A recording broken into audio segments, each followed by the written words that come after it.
Welcome. So I'm doing a bit of a longer video to go into the deck I built with the Avatar The Last Airbender play booster box.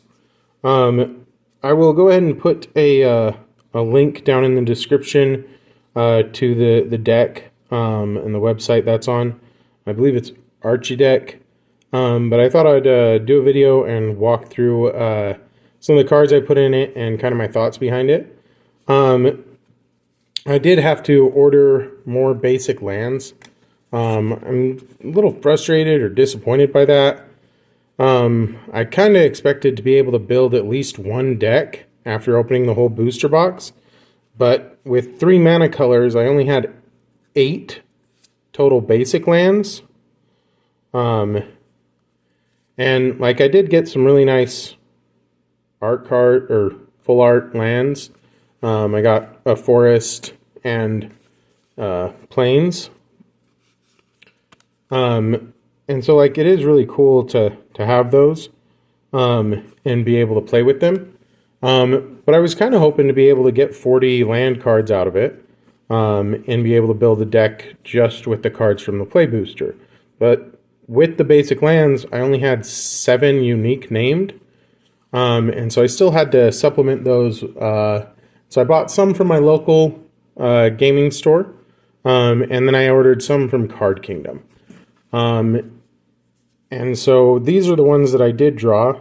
I drew the White Lotus Hideout, which will add 1 mana when tapped of colorless, or pay 1 and tap and add 1 mana of any color, or tap and add 1 mana of any color, but that can only be spent on a lesson or shrine card. I did not use the shrine cards. I did pull 5 shrines, but I didn't use the shrine cards in building the deck. I decided to go with some other cards. And so I also drew the Rumble Arena, which has Vigilance. When this land enters, scry 1. And then tap and add 1 colorless mana, or pay 1 and tap and add 1 mana of any color. I also got Secret Tunnel, and I think it's great that that's a land. And so that says this land can't be blocked. Tap and add 1 colorless, pay 4 and tap. Target creature you control that share creature type can't be blocked this turn. And so since the deck is built around Toph, I feel like that Vigilance and the can't be blocked are going to be interesting to play with those, since Toph will be able to turn land cards into creatures with 2 1/1 counters. And so she also just takes non-token artifacts that you control and makes them lands in addition to their other types. The only unfortunate part is that that caveat, they don't gain the ability to tap for mana. Oops, sorry. I thought that would be really interesting to see. But I love the art of Toph. Toph is one of my favorite characters from The Last Airbender. I never watched Korra. It came out when I was a little older and just never found the time for it. I keep meaning to. I don't know much about it. But I really enjoyed Avatar The Last Airbender. Following Aang and Katara, Sokka, Toph, Zuko. It was a really fun show for me as a kid. And so since I drew Toph, the first metal bender, I wanted to build a deck around her. I also drew Appa, Steadfast Guardian. And so I was really excited to try and use him in a deck because I really wanted to include the Air Bison. And so I think that with his, I think it'll work well because I've built this to be a kind of token creation deck. And so even though Appa can airbend, that feature when you cast a spell from exile, create a 1/1 white ally creature token. I think that'll come into play. I believe I included some cards that will help with that. I don't think it's going to be a lot, but it'll be a couple. Most of the other cards, they'll do things that affect either ally tokens or Earthbend. And Uncle Iroh was one of the great characters of that show. And so I decided to include as many Uncle Iroh cards as I could. I think I've got another one that I included. Let's see here. Yeah. And so I have 2 Uncle Iroh cards that are included in the deck. And I was pretty excited to be able to include both of them. And so with him reducing costs to cast spells, I felt like that was a good idea. And then his firebending, I expected I'd be able to use that with some of the other cards I chose. And then with the Tea-Master card, creating white ally tokens, and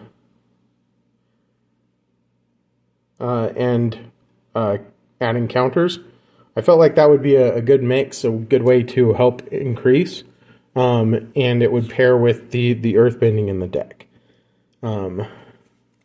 if I understand how that works correctly.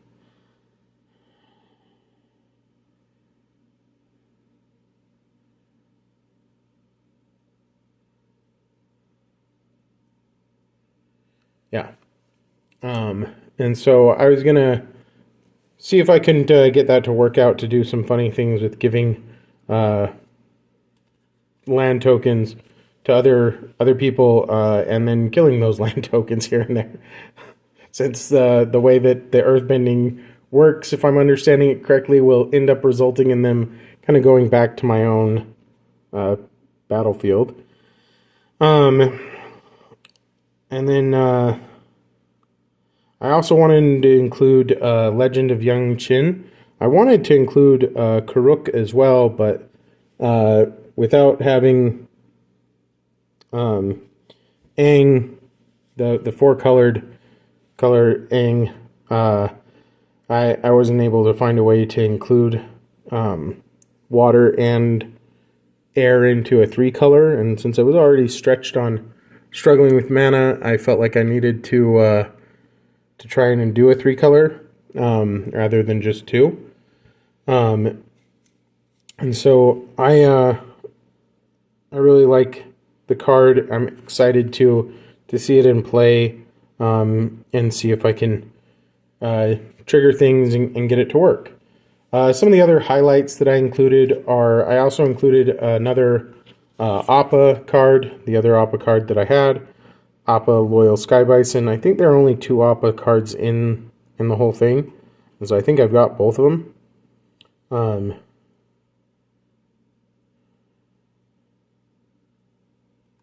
And so I like that flying. I was hoping to be able to utilize that to, whenever Appa attacks, choose one target creature you control gains flying until the end of turn.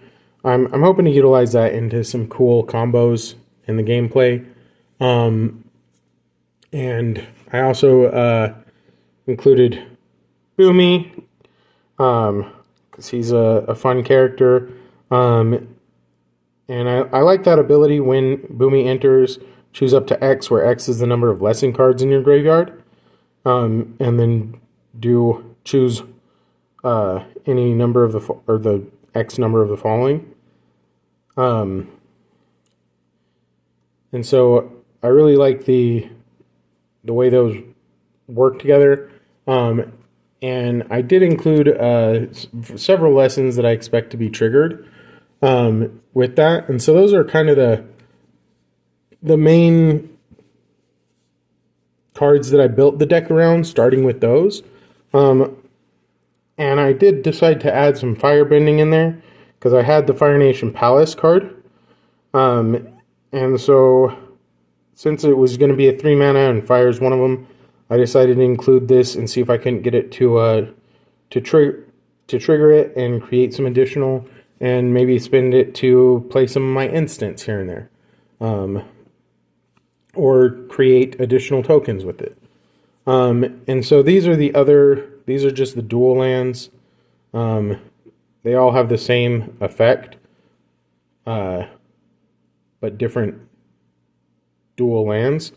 It's tap this land enters tapped, and then you can tap it for one of the 2 mana colors, or pay for and tap sacrifice this land, draw a card. I don't expect to use that ability much on those. I just needed land. And then from my local shop, I bought a Jasmine Tea Dragon shop. And I like the pay 5 tap create 1 white ally creature token. That's going to work well with this deck, I think. And a lot of the creature cards are allies. And so the tap, add 1 mana color, spend this mana only to cast an ally spell or activate an ability of an ally. I feel like that's going to work well in this deck. And then I got all the other named lands I could. And I haven't actually looked at most of them. It just chooses a color. I got several thriving. Yeah, they all have the same kind of thing where it enters. And I got another forest land. That was they only had 1 basic land at my local shop for Avatar. That's it, just a forest. But they did have like some of the more interesting ones, like Ba Sing Se, which can earthbend 2. You got to pay 2 in a forest and earthbend 2. And so I feel like the triggered ability on some of these will be more effective. Like Abandoned Air Temple, where I can pay 3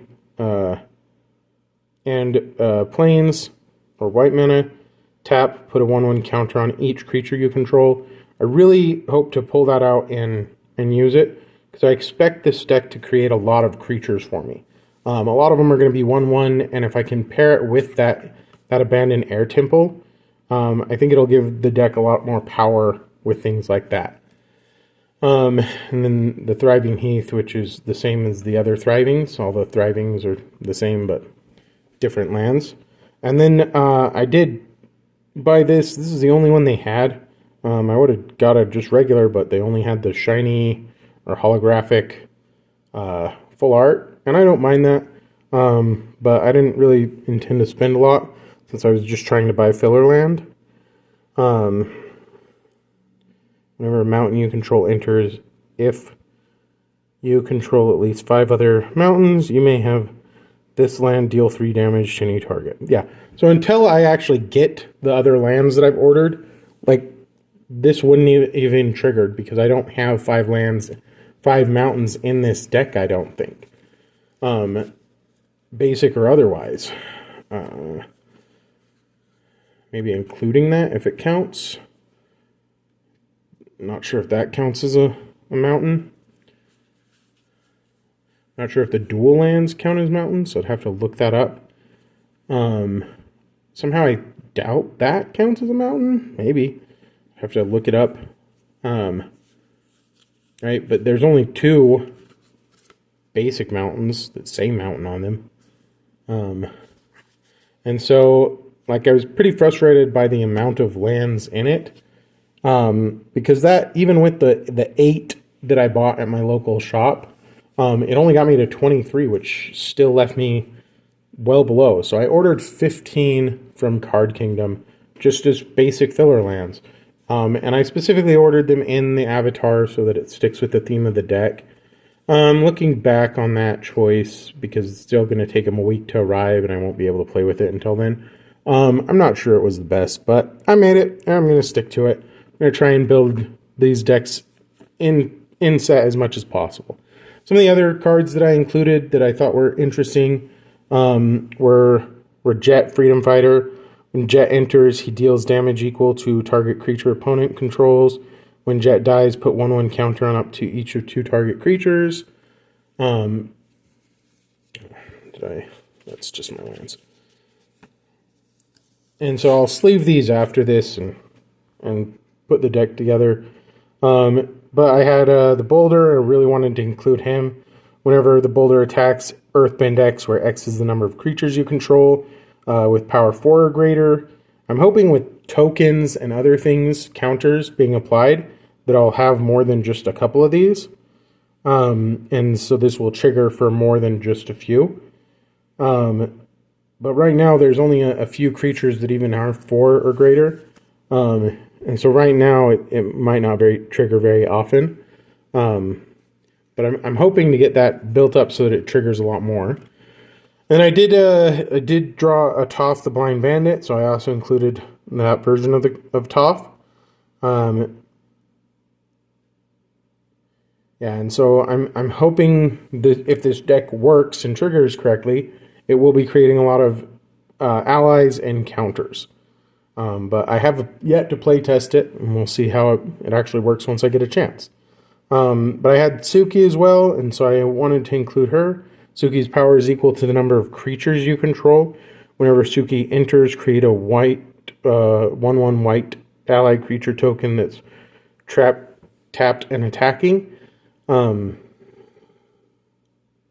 so, like, some of these, it means that I do have to try and attack a lot to trigger a lot of them, but I'm still interested in seeing it play.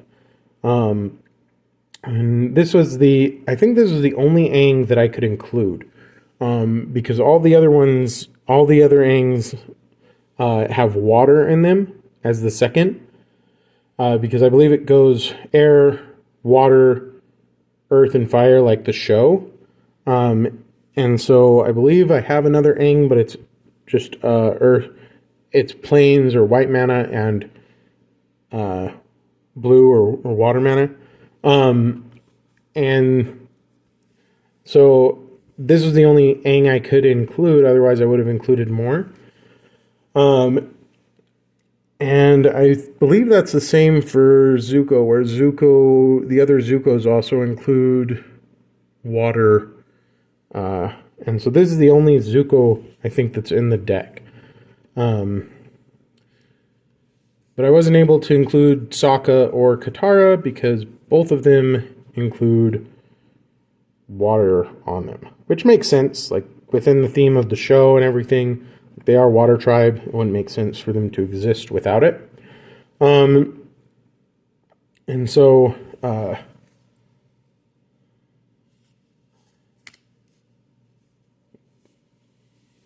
then I got a Floopsy, Boomy's buddy. I really like his ability. When Floopsy enters, put a 1/1 counter on each creature you control. I'm really hoping, because he's a 6 mana cost, I'm hoping to have created a lot of tokens by the time he comes out, creature tokens, that he can apply those to. And so I'm kind of hoping that with Earthbending and the way this deck works, that will come out. I got an unlucky Cabbage Merchant, and so I included him in the deck. When this creature enters, create a food token. Whenever you sacrifice food, you may search your library for basic land card. So I like that feature where he can search for land with that. And Tea-Master Iroh also creates food tokens. So I thought those would go together if I could get them to come out together, or hold off on tapping the food tokens until he's out to trigger that. I also got Wartime Protesters. Whenever another ally control enters, put a 1/1 counter on that creature, and it gains haste until the end of turn.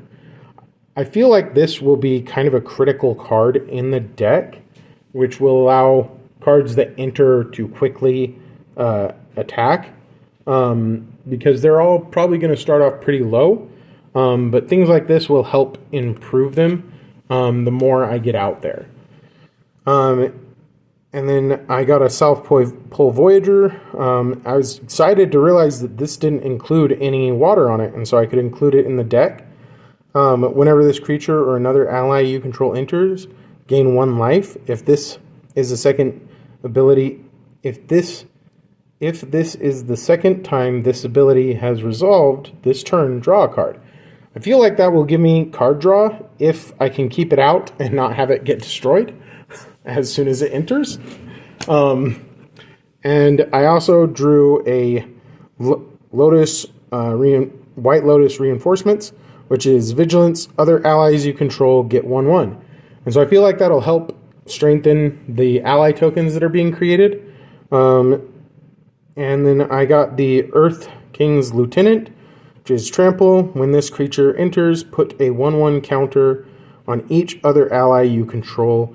Whenever another ally you control enters, put a 1/1 counter on this creature. I like that triggering. I feel like I'll be able to help boost this card up because so many of this creates ally tokens with the white ally tokens that are being created.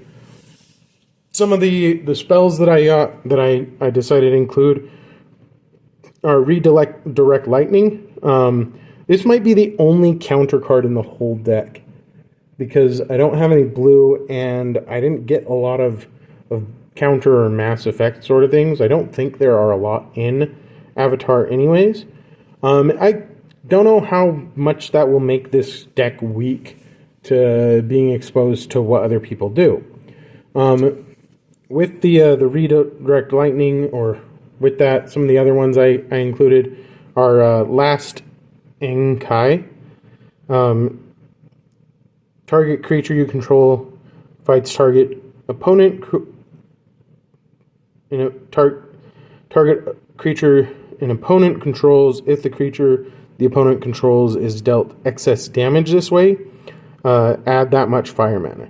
Until the end of turn, you don't lose unspent red mana as steps and phases end. And so I'm hoping to be able to use this at some point when I'm generating a lot of fire mana and be able to funnel it into creating tokens or doing something interesting in the game.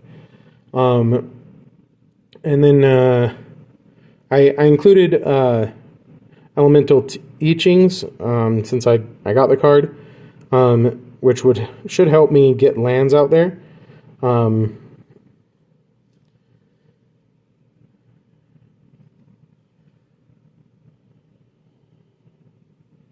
It says search your library for up to 4 land cards with different name and reveal them. An opponent chooses 2 of those cards. Put the chosen cards into your graveyard and the rest onto the battlefield. Tap, then shuffle. And so I'm hoping that some of these do pair up. I got an Avatar's Wrath, so I chose to keep that in the deck. Choose up to 1 target creature, then airbend all other creatures. Until your next turn, your opponents can't cast spells from anywhere other than their hands. And then it exiles this card. And so I'm hoping that's kind of my board wipe if I need to do that. It might be the only card or one of 2 cards that can affect the whole board in that way. And then I also got Aang's Iceberg. When this enchantment enters, exile up to 1 other target non-land permanents until the enchantment leaves the battlefield. Waterbend 3, sacrifice this enchantment. If you do, scry, paint, and waterbending allows me to tap other things to pay it. And so I included that because of the flash on it. It'll let me instantly cast it, and it'll exile something for me. And then I also got a Firebending and Earthbending Ascension, and so I included both of them. They're both enchantments. The Firebending Ascension is when this enchantment enters, create 2 red soldier creature tokens with Firebending 1. Whenever a creature you control attacking causes a triggered ability of that target creature to target, put a quest counter on this enchantment. And then if this has 4 or more quest counters on it, you may copy that ability. You may choose new targets for the copy. So I felt this would be important with some of the things like the I think it was the Earth Lieutenants, to pair that with things like whenever another ally you control enters, put a 1/1 counter on this creature, and whenever this creature enters, put a 1/1 counter on each other. Or yeah, the second part of that, and other ones where they can be triggered multiple times like that. And so I'm hoping that it does pair and work the way that I want it to. And then Earthbender Ascension, it says whenever this enchantment enters, Earthbend 2, then search your library for a basic land card, put it on the battlefield tapped, then shuffle. And then the landfall ability, I believe I included it specifically for that. It says whenever a land you control enters, put a quest counter on this enchantment. When you do, if it has 4 or more quest counters on it, put a 1/1 counter on target creature you control. It gains trample until the end of turn.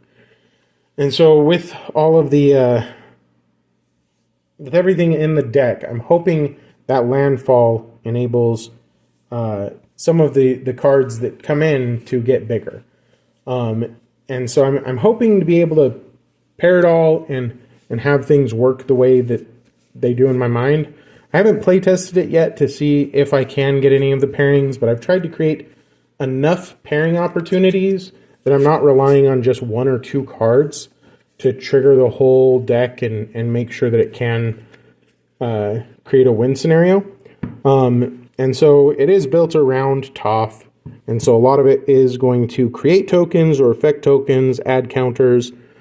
And so if you want to see that, go ahead and click on the link below. If you've enjoyed any of my content, it would be great if you subscribed or liked, commented. Anything helps. I'm new to this. I'm trying to figure it all out, so I'm sorry that the quality of my videos is probably not great. Sorry I keep moving the cards around. I'm trying to keep them centered, but I get a little distracted talking. Maybe if this picks up, I'll be able to fix some of these issues and get better sound quality. I am going to continue with it. I've enjoyed filming it, just personally. I've liked it. And so I'm enjoying doing this. And I hope in some way other people find it helpful. It's fun to do this in my free time, to look at the cards and open them. I have bought additional play boosters, and so I'm going to post more play boosters. I've actually already started filming the other one, the next one, in the series that I'm doing. I believe it's Spider-Man. It might be the Final Fantasy. I got a Spider-Man and a Final Fantasy play booster because I'm a big fan of Spider-Man. I actually was able to meet Stan Lee with my little brother, and it's probably my favorite photo with my little brother is him and I with Stan Lee at a Comic-Con. Maybe I'll post that with this. And so I really enjoy Spider-Man. I don't love everything in the Marvel Universe, but I've enjoyed not just the Spider-Man movies, but the comics and the persona that Spider-Man is. And so I'm excited to open Spider-Man, and I'm really excited for Final Fantasy. Because Final Fantasy is actually what drew me back into this. A friend showed me that he had the Commander decks, and I was really surprised that Final Fantasy and Magic were together. And that was really exciting to me. Because even though I've never really done much with Magic, I respect the fact that it has been around a long time and seems to have a pretty big fan base. Even though I've never gotten pulled into it myself, for a lot of reasons that maybe one day I'll go into. At any rate, I have really enjoyed opening these up. I bought the Commanders for Final Fantasy, and I enjoyed playing those with my friends and family and learning how to play the game. And I made a lot of mistakes on the way. I'm hoping to correct those. Started watching more YouTube videos from other people who have been longtime players and realized some of the errors I've made. And I'm hoping that maybe I can play better and it'll be a better experience for the people who play with me because we won't be breaking rules or doing stupid things. I'm thinking that I might join in on local shops in the area and go to actual events. It'll be hit or miss on that with my work and things, life in general. Sometimes hard to make events like that. But I really enjoyed these, and I think I'll probably do more of this. I'm probably gonna look at my local Facebook marketplace and other things like that, and see what I can find and open more, and build decks. I've really enjoyed building this deck, even though I'm frustrated about the low quantity of lands that I pulled. I really enjoyed reading through all the cards, deciding what I wanted to do, and building a deck. I have no idea if it is any good, and that excites me.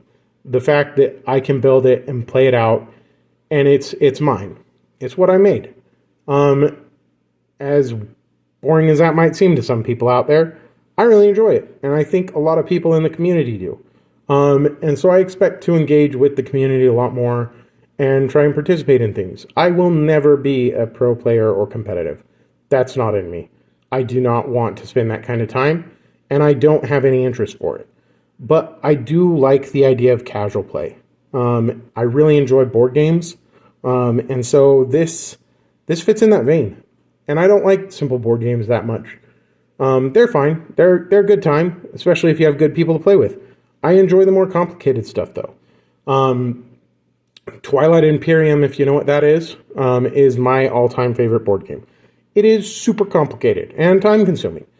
And I feel like, in some way, this fills that kind of same niche for me. And so I've really enjoyed getting into it.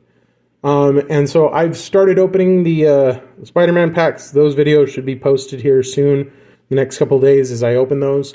At least I think it's Spider-Man. I'm fairly certain that it was Spider-Man. I have to go pull it up and look. Because both the boosters boxes came. I might have decided to do Final Fantasy first, but I think I held off on it. And so I'm hoping that I get some really cool cards from Spider-Man, and that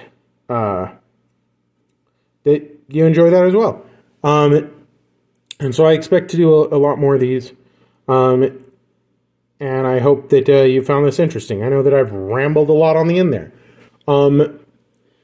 Please comment, subscribe, like, don't like, give me some feedback, and I'll see what I can do on improving this. I hope if you've stayed till the end that you've enjoyed it, and you have a lovely day.